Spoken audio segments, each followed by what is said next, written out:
Okay, we're going to show you a bunch of messages that we've made on the posters that you can make yourself or think of your own ideas. Just hit the pause button whenever you want to read a sign more carefully.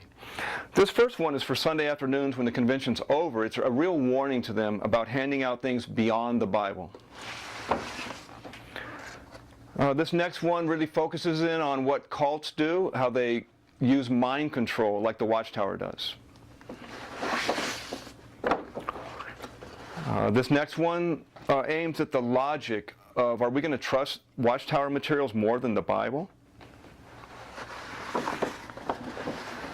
This next one we like to use on Saturday afternoons, because every Saturday afternoon of a convention the people get a new book from the Watchtower, and we point out why the new books are coming out so often. Now, every convention will have a theme of its own. This year's convention is Remain in Jehovah. Well, we're pointing with this sign to people that the Bible commands us to remain in Jesus, actually. Here's one of our classics that we've used for years, just a basic comparison of what happens when you start with the Bible or with the Watchtower, how each one leads in a different direction.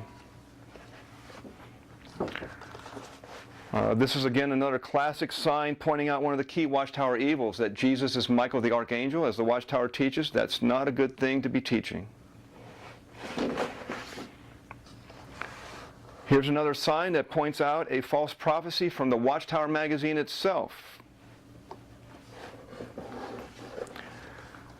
All right, this next one you'll note is written in real big letters. This is just a basic message: read the Bible, not the Watchtower. This is really good for whenever you can only do car ministry. You might not be able to get into the convention because they don't have free speech rights, so you need a short message for cars.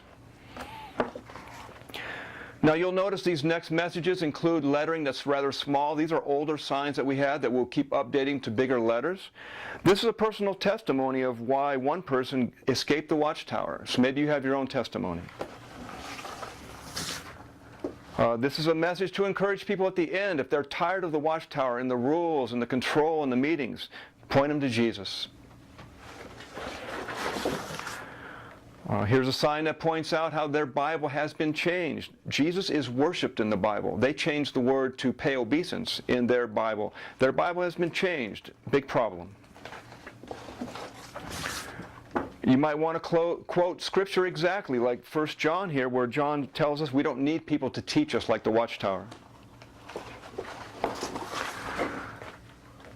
There's reasons why people get in the Watchtower. Perhaps there's just something that a human weakness that the Watchtower plays upon. This sign points out some of those human weaknesses. We just also appeal to people's depth in their heart, that the Watchtower can't give them what they really want.